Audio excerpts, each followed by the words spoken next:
yang saya berikan putra keputusan kita pada malam ini, ini Imam Besar Masjid Sultan Azhar Shah, Imam Diraja Syed Muhammad Muzaffar bin Syed Azlan, yang tidak asing lagi bagi kita.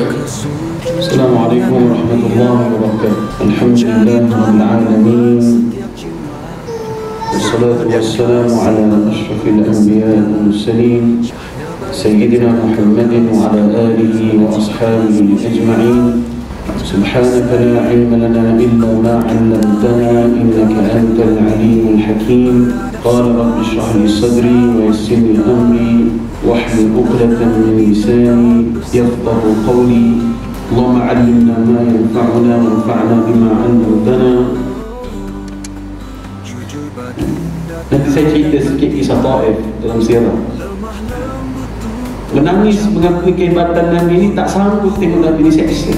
Lagi kehebatan Nabi, nama Nabi disebut-sebut sehingga sekarang. Kedamaian, akhlak mulia, indah berseri, ikutan kita hingga ke mati, beradab sopan sesama kita, sunnah Nabi tetap bersama.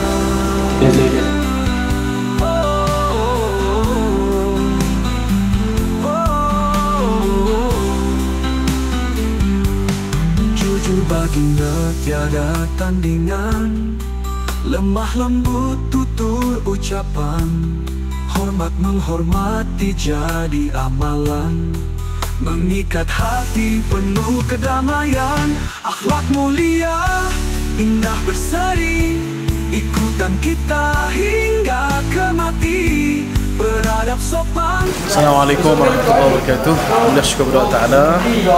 Hari ini kita dah selesai program di Masjid Al-Ahmadiyah Kampung Cakar Dalam.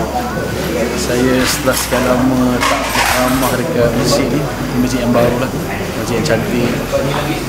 Jadi saya ajaklah khususnya pada jemaah Kampung Cakar Dalam ni, marilah imarahkan masjid kita ni. Syukur dapat masjid yang cantik di kampung kita ni. Cuma tinggal nak imarahkan je. Di masjid ni masjid milik orang kampung, datang ramai-ramai. Solat fardu berjemaah di masjid khusus bagi lelaki, datang bawa anak-anak, bawa isteri, dia ramai-ramai kan. Dan yang paling penting sekali, eratkan ukhuwah sama kita. Okey, jumpa lagi. Assalamualaikum warahmatullahi wabarakatuh.